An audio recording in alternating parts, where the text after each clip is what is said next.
Ponzano, il CDA Benetton dopo l'addio del patron Luciano, sia il bilancio in rosso, edizione conferma l'iniezione di liquidità, Claudio Sforza nuovo amministratore delegato.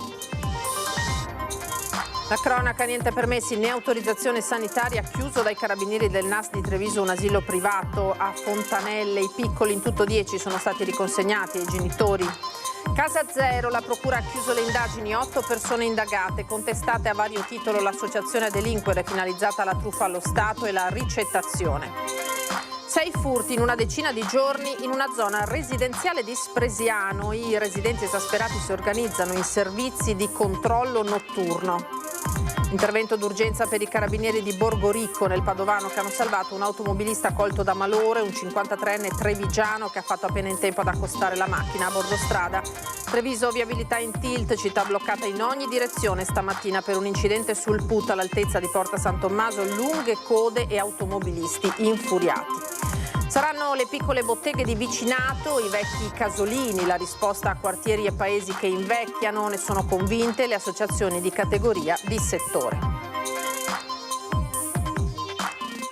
Buonasera, ben ritrovati in diretta, eccoci edizione di Treviso dei telegiornali di Antenna 3. Andiamo alla cronaca di questa giornata con il nostro Christian Arboit che ha seguito il CDA Benetton. Si apre dunque una nuova stagione dopo l'addio di Luciano Benetton. Oggi il CDA dello strappo, l'ok al bilancio 2023 con perdite certificate per 230 milioni di euro. In attesa dell'assemblea del 18 giugno, fonti vicino alla famiglia fanno il nome del nuovo amministratore delegato Claudio Sforza. No. Niente proprio. No, grazie. Sulla CDA di oggi pomeriggio, quali sono le vostre aspettative? No, grazie. La giornata più lunga per il gruppo Benetton si legge nei volti tesi dei dipendenti. A Villa Minelli l'atmosfera sembra immobile, mentre all'interno si consuma il CDA dello strappo, quello che segna di fatto l'addio del patron e paron Luciano Benetton, il grande accusatore del management, nonostante fonti interne riferiscano di toni cordiali dopo i veleni del fine settimana. Cosa sia successo nel dettaglio nell'iconica villa settecentesca lo sanno solo i diretti protagonisti, mentre sono certi i numeri, quelli del bilancio 2023, 1 miliardo e 89 milioni di euro di fatturato con un EBIT in rosso di 113 e perdita netta da 230 milioni, comprese svalutazioni varie per 150. Insomma, conti in rosso, ma che sono stati comunque approvati in modo unanime, anche perché Edizione, la società cassaforte della famiglia Benetton, guidata da Alessandro, si è impegnata a stanziare da qui ai prossimi anni 260 milioni di euro, dopo averne iniettati 350 negli ultimi esercizi. Tutt'altro che un dettaglio, così come non è un dettaglio l'imminente arrivo di un nuovo amministratore delegato. Sarà Claudio Sforza a prendere il posto di Massimo Renon, l'uomo della montagna, così l'aveva definito lo stesso Luciano Benetton. Sforza, un passato in Poste, Wind, Ansaldi, ha una solida esperienza in ambito industriale e finanziario. Sarà lui a dover traghettare il gruppo nella fase della ristrutturazione, le cui ricadute sono tutte da valutare a partire dagli stabilimenti trevigiani del gruppo, oltre 1100 dipendenti. Sono notizie rincuoranti? Non mica tanto, che ho un figlio che lavora alla Benetton. C'è sempre qualche dubbio. No, speriamo bene, dai. È un legame indissolubile perché essendo nati qui sia i Benetton che tutto il resto, è chiaro che i ponzanesi, di cui faccio parte oggi anch'io, sono preoccupati, giustamente. Caso Benetton che a Ponzano diventa anche tema di dibattito elettorale, con il candidato sindaco civico di area centrosinistra pronto a lanciare un tavolo urgente. Non c'è solo Ponzano, c'è anche Villobro, ma ci sono anche tanti territori del nostro contesto i cui cittadini lavorano in questa azienda, quindi è un tema da affrontare in modo collettivo. Noi sosteniamo che bisogna fare rete su tutti i fronti con tutte le forze che sono sul nostro territorio. E ora torniamo sul caso sollevato proprio dalla nostra emittente, la Divina Commedia censurata per 2 studenti di religione diversa da quella cristiana in una scuola media di Treviso. Si è conclusa l'ispezione voluta dal Ministero dell'Istruzione, che proprio in questi minuti ha reso noto che è emersa l'estemporaneità dell'iniziativa della docente, non concordata né con il dirigente scolastico né con il consiglio di classe e non coerente con la programmazione che la stessa docente ha presentato relativamente alla sua materia. A fronte di ciò, informa il Dicastero di Viale Trastevere, l'ufficio scolastico provinciale avvierà un apposito procedimento facendo opportune valutazioni su eventuali provvedimenti disciplinari. Ricordo che in ogni caso non sono ammesse, se non nei casi espressamente previsti dall'ordinamento, deroghe alla programmazione relativa alla propria disciplina. Lo puntualizza in una nota proprio il Ministro dell'Istruzione e del Merito Giuseppe Valditara, che in queste ore aveva parlato di questa ispezione anche alla nostra emittente ospite del direttore a Focus. E continuano a esserci vivaci reazioni anche in questa campagna elettorale in corso su questa vicenda. Ieri sera ospiti a Ring c'erano diversi esponenti in corsa proprio per il Parlamento europeo. Partiamo da Khaled Al-Zir, candidato per Pace, Terra, Dignità, che ha attribuito il gesto a una questione, ha detto, di ignoranza. È questione di ignoranza. Io Dante l'ho studiato a scuola in Giordania, e Boccaccio non sapevo cos'era, l'ho imparato qua in Italia. E vedete, è tutto nasce dall'ignoranza. C'è anche questo atto qua di vietare, cioè di permettere a dei studenti cosiddetti musulmani di non studiare Dante perché offende la loro religione. Qualche altra polemica, quella di togliere la croce delle classi, qualche altro genio che per non offendere sempre. Lasciate perdere gli studenti musulmani, non siete ignoranti, andate a studiare. Questo paese, quando sono arrivato 40 anni fa, avevo tanto da imparare perché c'era un livello culturale veramente alto. Adesso ci stiamo, professoressa, guardi che è meglio insegnarlo Dante ai ragazzini musulmani, forse è meglio insegnare anche un po' di arabo, un po' della cultura islamica invece di andare nei garage dove chiamano i centri islamici e il primo che passa gli insegna cose strane dalla cultura e della religione islamica. Così dunque Khaled Al-Zir. Sentiamo invece per Südtiroler Volkspartei Herbert Dorfmann e Sabrina Pignedoli invece del Movimento 5 Stelle, anche loro in corsa alle europee di giugno. A me sembra chiaro che questa professoressa ha sbagliato, va messo in chiaro che ha sbagliato, però se c'è pressione da parte dei genitori, di alcuni genitori, e spero che siano pochi, a queste pressioni non c'è da cedere, assolutamente no. Dobbiamo difendere i nostri valori, però dobbiamo difendere anche questi insegnanti, questi professori da pressione che subiscono. Quindi andiamo a vedere bene cosa è successo. Io non condivido assolutamente, penso che sia un errore la scelta della professoressa, però nel caso che questa professoressa abbia subito delle pressioni da qualcuno di non insegnare Dante, difendiamo anche la professoressa, questo mi sembra giusto. I libri devono essere letti all'interno nel contesto storico in cui sono stati prodotti e servono per un arricchimento culturale. Allora, io non mi sento nemmeno di condannare la professoressa, sinceramente, ha fatto un errore, indubbiamente ha fatto un errore, però non mi sembra di doverla mettere al muro per questo errore. Semplicemente forse si poteva pensare di ampliare invece che togliere, cioè si studia Dante, si studia come viene visto la religione islamica all'interno di un testo che è della letteratura cristiana, diciamo, di quel tempo, e si può fare anche il contrario, cioè magari proporre un testo islamico che parla del cattolicesimo, magari in termini non particolarmente entusiastici, giusto per vedere qual è le diverse prospettive. Ora torniamo alla cronaca. È stato chiuso dai carabinieri del NAS di Treviso un asilo nido privato a Fontanelle. I piccoli, in tutto 10, sono poi stati riconsegnati ai rispettivi genitori. In arrivo anche una maxi multa. I carabinieri del NAS di Treviso hanno bussato alla porta di un asilo nido di Fontanelle. Si tratta di una struttura privata abusiva che accoglie una decina di piccoli. Il blitz dei militari assieme al personale dell'ULSS 2 è scattato nelle ore scorse, riscontrato una serie di violazioni amministrative contestate al gestore dell'attività.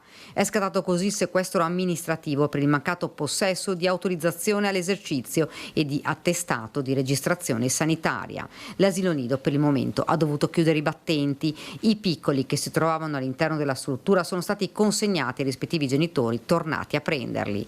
È stata anche accertata dagli investigatori l'assenza di requisiti strutturali. Insomma, fanno sapere, spazi stretti e mancate autorizzazioni, ma nessuna situazione di degrado.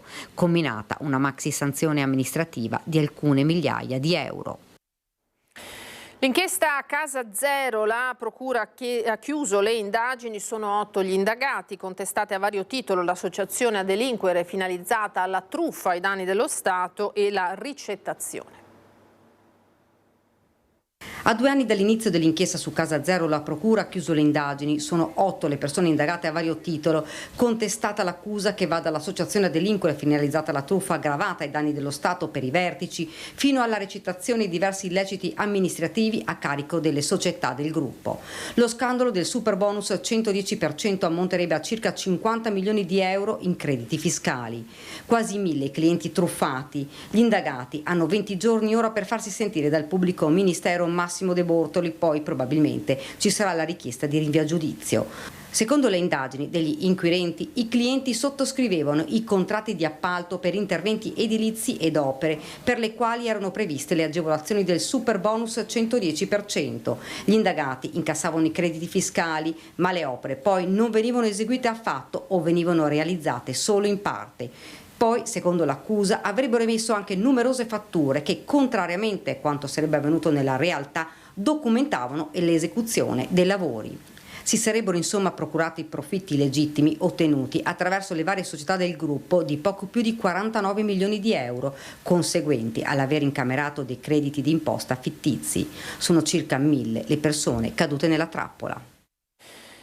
6 furti in una decina di giorni in una zona residenziale di Spresiano. Gli abitanti di questo quartiere, esasperati, hanno deciso di organizzarsi in servizi di controllo notturno, insomma delle ronde.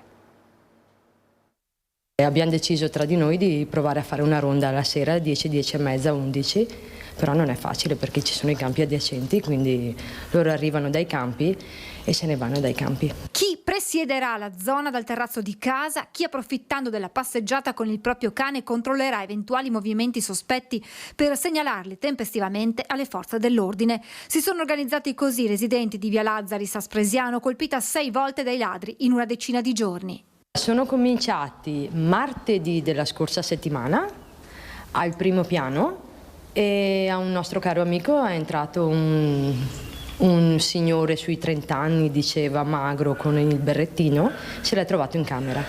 L'uomo è poi scappato dal terrazzo. Quella sera stessa, un quarto d'ora più tardi, intorno alle 22:30, altro furto in un condominio della stessa via. Al secondo piano si arrampicano per i tubi del gas.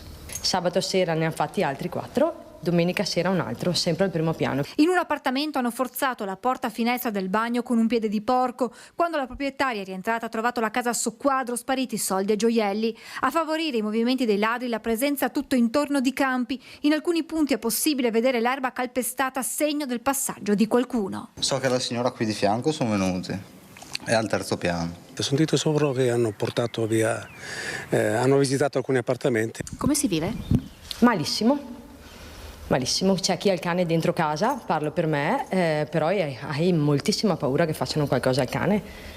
Poi non ti aspetti che una persona arrivi dal terrazzino.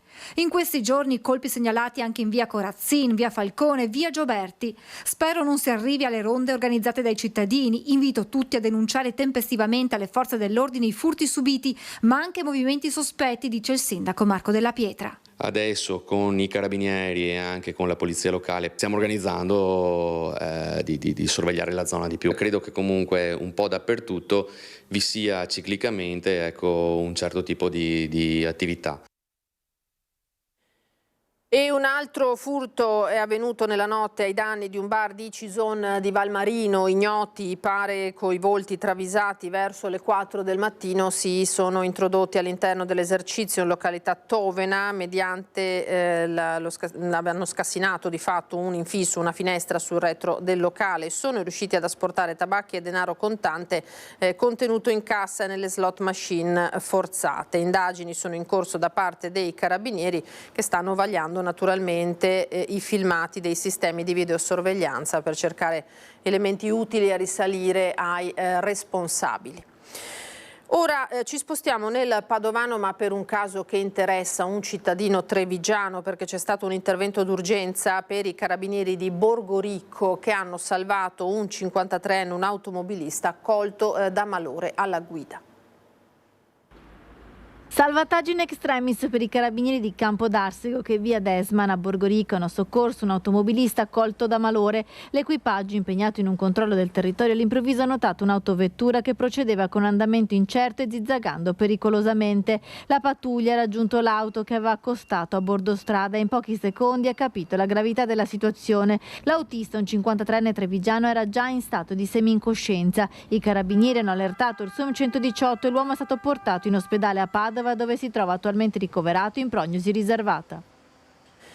Di nuovo a Treviso con la viabilità che è andata letteralmente in tilt questa mattina, città bloccata in ogni direzione, dalla tangenziale alla Noalese, dal Terraglio alla Postumia. Un incidente all'altezza di Porta San Tommaso ha prima bloccato il PUT e poi ha aggravato di conseguenza la viabilità già appesantita dalla pioggia e dalla presenza del mercato settimanale. Lunghe code, attese infinite, automobilisti infuriati, con il sindaco Mario Conte che ha commentato così, sentiamo i grossi disagi.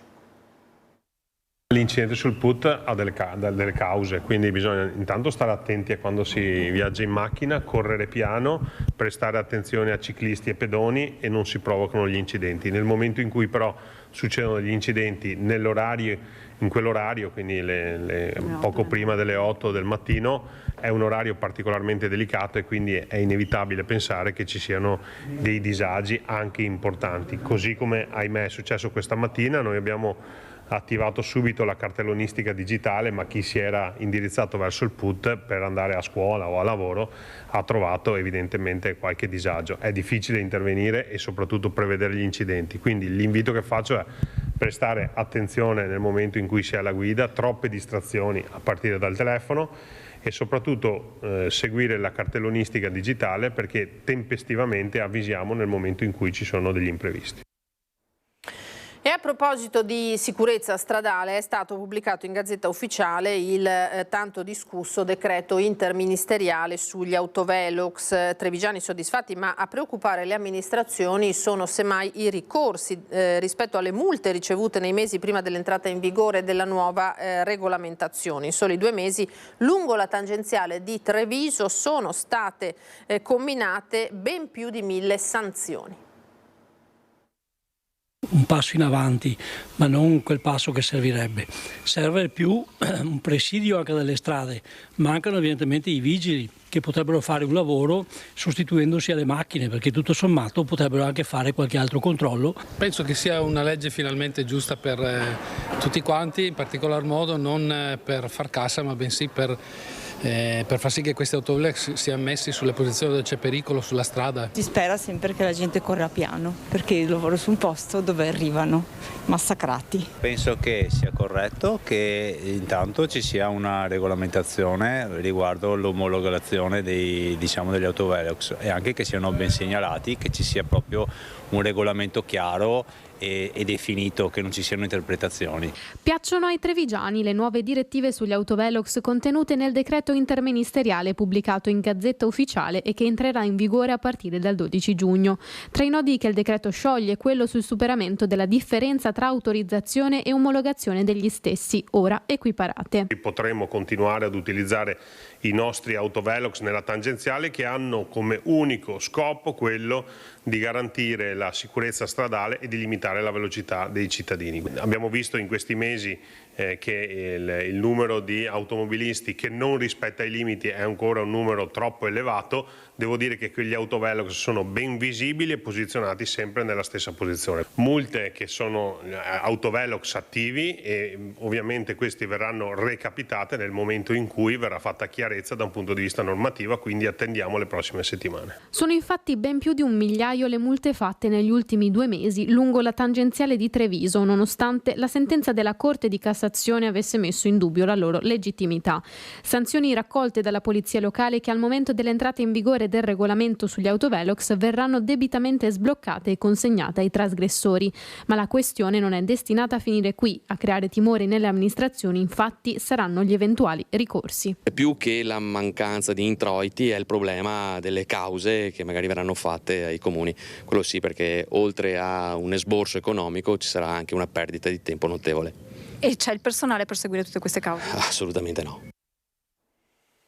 Al via oggi la prima delle 2 tornate di test per l'iscrizione ai corsi di medicina dell'Università di Padova, che naturalmente riguardano anche le sedi trevigiane dell'Ateneo. Resta per ora il numero chiuso, anche se la discussione per l'abolizione è approdata in Parlamento. È fondamentale, sottolineano proprio dal BO, la programmazione per la gestione futura dei corsi.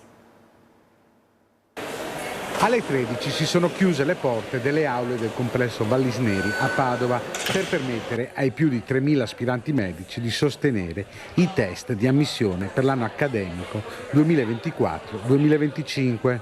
Un test che potrebbe essere l'ultimo, vista la discussione in Parlamento per abolirlo.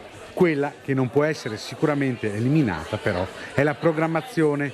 Le scelte di oggi hanno ripercussioni sul futuro a 10 anni. Quello che è complicato in questo ambito è che la formazione di un medico dura 11 anni e questo fa sì che le scelte di oggi avranno dei frutti tra 11 anni. Quindi ci vuole una programmazione molto attenta, molto accurata e che prevede anche il futuro, che sappiamo essere sempre quella la variabile meno controllabile. E quindi quello che vediamo oggi sono scelte di 11 anni fa, chi finisce la scuola di specialità adesso. E quindi c'è questo problema, la programmazione deve essere fatta, per mia opinione, e deve essere fatta molto bene. 564 posti totali da assegnare tra Padova e Treviso, 100 minuti per rispondere a 60 domande estratte da una banca dati che ne conteneva almeno 7.000. 3.500 erano a disposizione degli studenti. Però il fatto di avere 3.500 domande, impararsi la memoria, uno anche non riesce, anche perché sul bando c'è scritto almeno 3.500, quindi ce ne sono tante altre che uno ok si impara a memoria quelle, ma e le altre come fa? Comunque ci deve essere uno studio pregresso che comunque comporta tempo. E qual è la materia che vi preoccupa maggiormente delle sezioni presenti? Per me chimica. Matematica e fisica.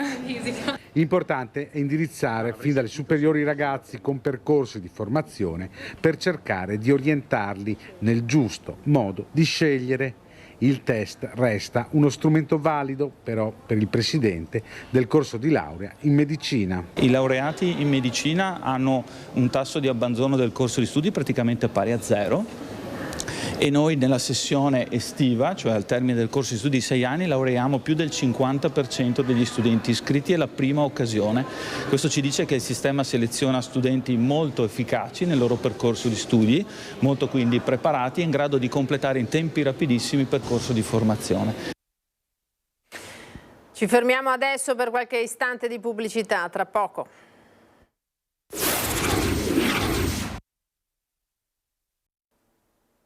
Entriamo in diretta da studio con l'edizione di Treviso dei nostri telegiornali e parliamo di commercio. Che futuro per i negozi dei centri storici e delle piccole comunità? Contro la convenienza digitale delle piattaforme commerciali la risposta sarà una maggiore diversificazione di offerta e servizi verso una popolazione sempre più anziana. Ne sono convinte le associazioni di categoria.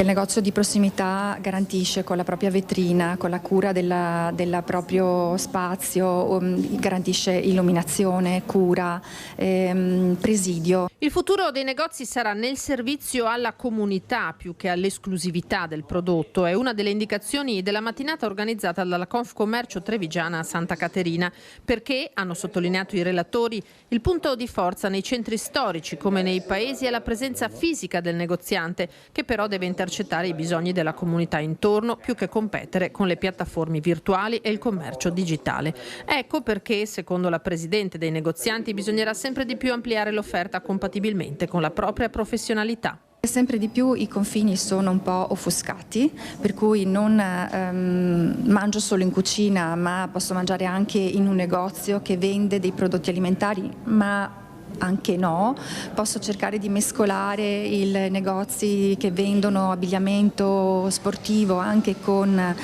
prodotti per la cura dell'animale domestico, che possa essere il cane o il gatto, e viceversa.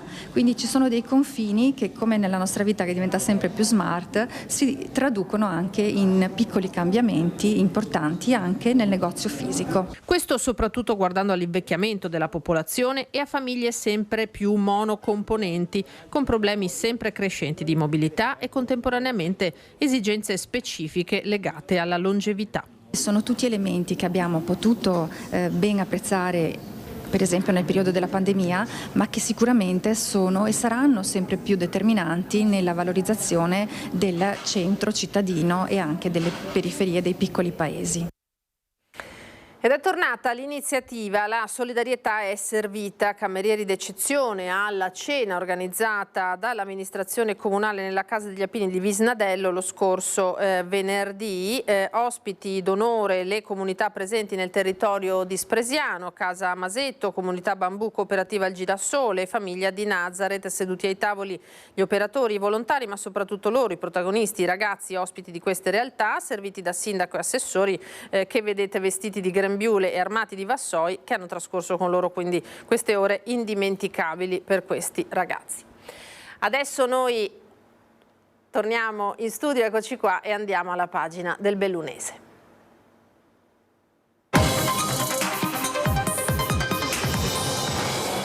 Ripartiamo dalla cronaca con il dramma che si è consumato a Tai di Pieve di Cadore. Un uomo di 60 anni, Giovanni Unterberger, è morto stamattina precipitando dal terrazzo del suo appartamento in un condominio della centralissima via Coletti. Erano all'incirca le 7:30 quando il sessantenne, che pare stesse sbattendo un tappeto, all'improvviso, forse proprio per il peso del tappeto stesso, avrebbe perso l'equilibrio cadendo nel vuoto. Un volo di 12 metri che non gli ha lasciato scampo. I vicini hanno avvertito un urlo, un tonfo sordo. Subito è partita la chiamata al 118 e dall'ospedale di Pieve di Cadore è arrivata l'ambulanza. I sanitari hanno stabilizzato l'uomo, che presentava traumi gravissimi che non gli hanno purtroppo consentito di sopravvivere. Giovanni Unterberger lascia l'anziana madre, arbitro per passione. Il sessantenne dirigeva gli incontri di calcio delle categorie Open e Over del CSI, il centro sportivo italiano.